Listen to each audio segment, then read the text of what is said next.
Out of curiosity, who is familiar with crowdfunding? Keep your hands up. Have you contributed to a Kickstarter or Indiegogo campaign? My wife has contributed, and I actually read it on Wikipedia because I had no idea what crowdfunding was at the time. Okay, excellent. You put your hands down. So it's about 60-40. 60% of you know what it is, and 60% don't. The reason I ask is because that is exactly my next question. What is crowdfunding? Crowdfunding is really just when friends and strangers, or you come together and you get friends, family, strangers, and fans to support your idea, vision, business, whatever it is. Today, most people think crowdfunding and they immediately think Kickstarter, but crowdfunding's been around a very, very long time. So long that it's kind of part of our national history. So we look at the Statue of Liberty, and I'm fairly confident that every person in this room, the last thing they think of is crowdfunding. But this has actually been, part of this has been crowdfunded.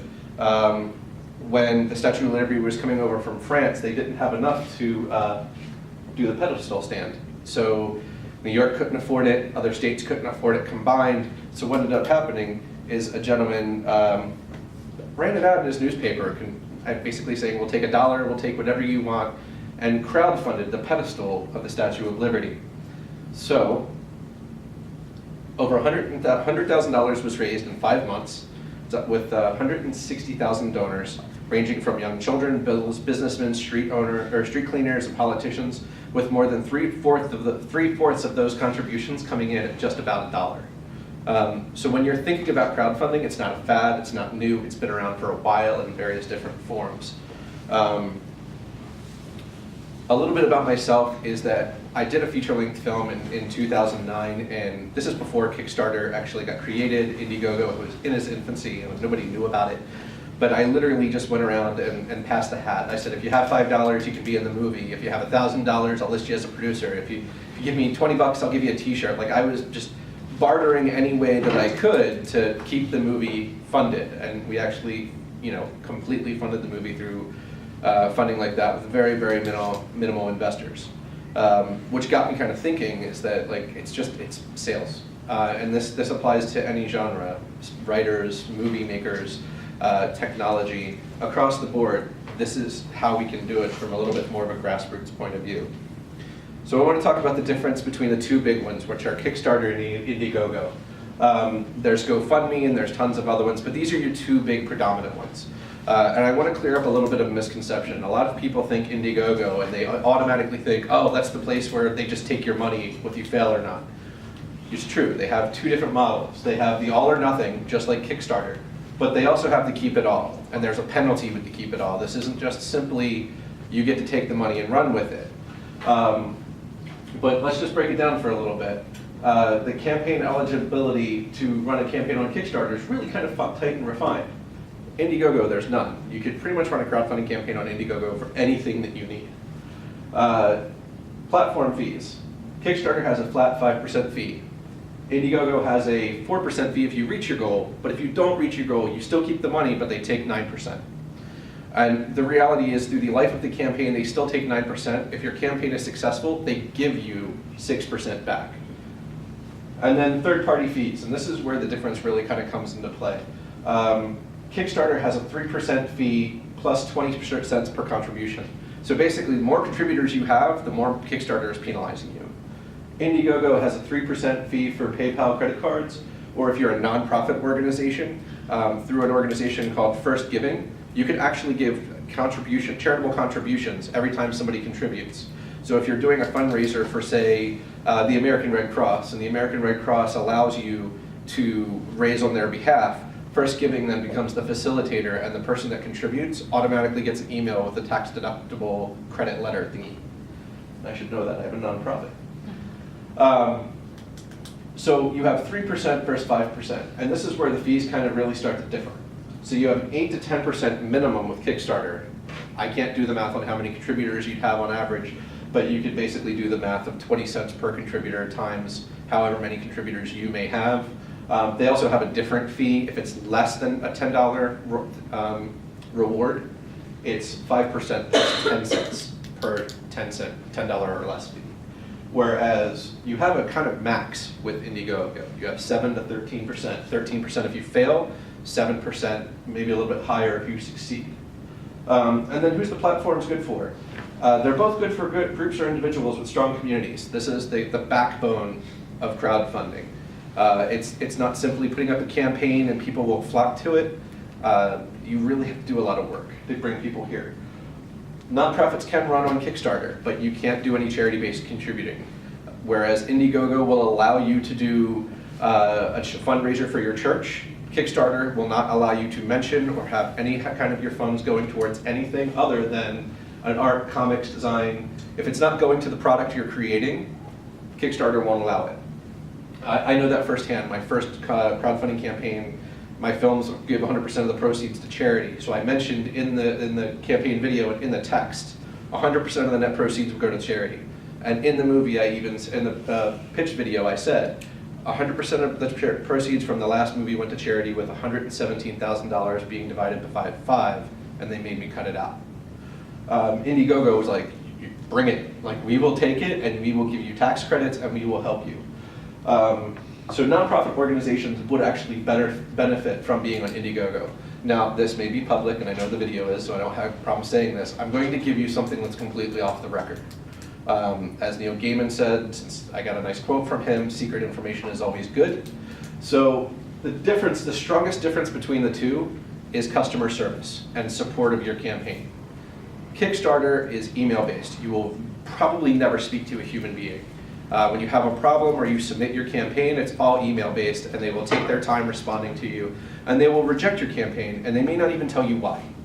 On top of that, the only time Kickstarter will start supporting your campaign is if you've got a lot of traction, meaning you've got a lot of rewards up front, you get a lot of media press, or you have somebody behind you giving it a big push. Indiegogo, you're actually assigned a human being. I've become friends with the guy that was my consultant, named John Trigonis, who wrote a really amazing book called Crowdfunding for Filmmakers. If you guys are into Buddhism or Zen, it basically takes Zen philosophy and mixes it in with crowdfunding. He's hysterical because he is the polar opposite of me, where I am hyped up on sugar, he's totally calm and chill.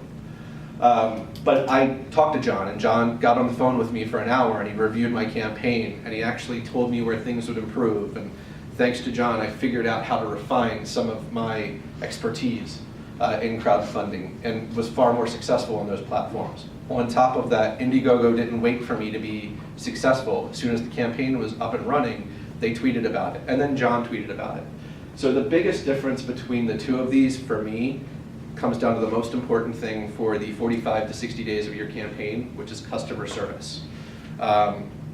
I don't know if you guys have ever known somebody that's run a crowdfunding campaign, but it is the most stressful time of your life. I like stress and competition, but I will tell you, I'm burnt out. Having a human being to call and be like, you're doing a really good job, or the campaign's doing really well, here's what you could do to tweak it.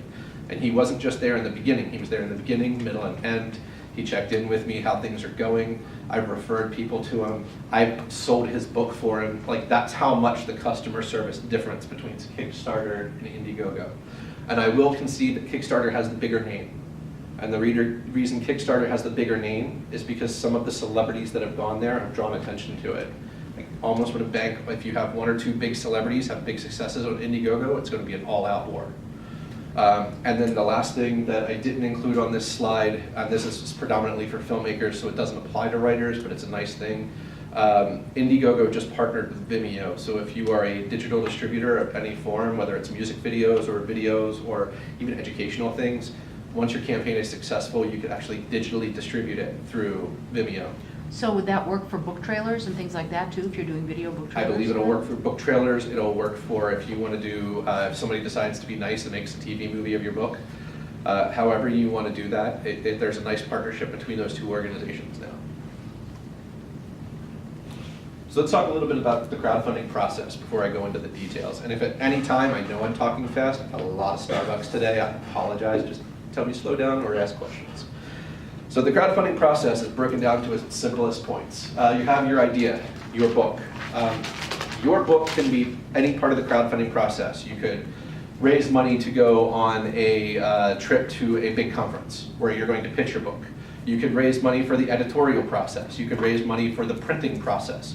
Any aspect of your book that you need funds for, crowdfunding is really going to be the thing for you. That's where research and creation of your campaign comes into play. So researching, the nice thing about both platforms is all the successes and all the failures are still there for you to see. You can see Seth Godin's success for his book, Icarus. You can see the success for another campaign that just ended that had maybe 1% funded. You could really start looking at the two differences. And I can tell you the biggest number is between Seth Godin and anybody else. Seth Godin's got 20 years and a huge following. And somebody just starting out has no chance to hit that ground running. So you have to do a lot more work. And that, when people see campaigns, I'm a victim of it. My very first crowdfunding campaign, I looked at Amanda Palmer and was like, she raised $2.1 million. I don't need $2.1 million. I only need $250,000. I raised 10% of that because I didn't have the legacy of that name and all the work that was done to build up that community that supports that artist. And the same applies for authors. So what are your thoughts on someone who doesn't have either a big following or a big community yet? What should they do? Should they even bother, or is there like a minimum that you could ask as far as your Indiegogo or your Kickstarter campaign? So good point. I'm going to come up to that, but it's a really good question. Think smaller. You don't need to go big right away. I'm a big grassroots person. I like to distribute my own stuff. I like to sell my own stuff. As you can see, I like to talk, so I have no problem selling. But if you have a problem with that, crowdfunding is going to be a little bit difficult, so then scale your needs back a little bit. Find an editor that you could work with, that you could barter and exchange press for a reduced rate. Find a small publisher to get the minimum quantity of books that you absolutely need, and then go for that.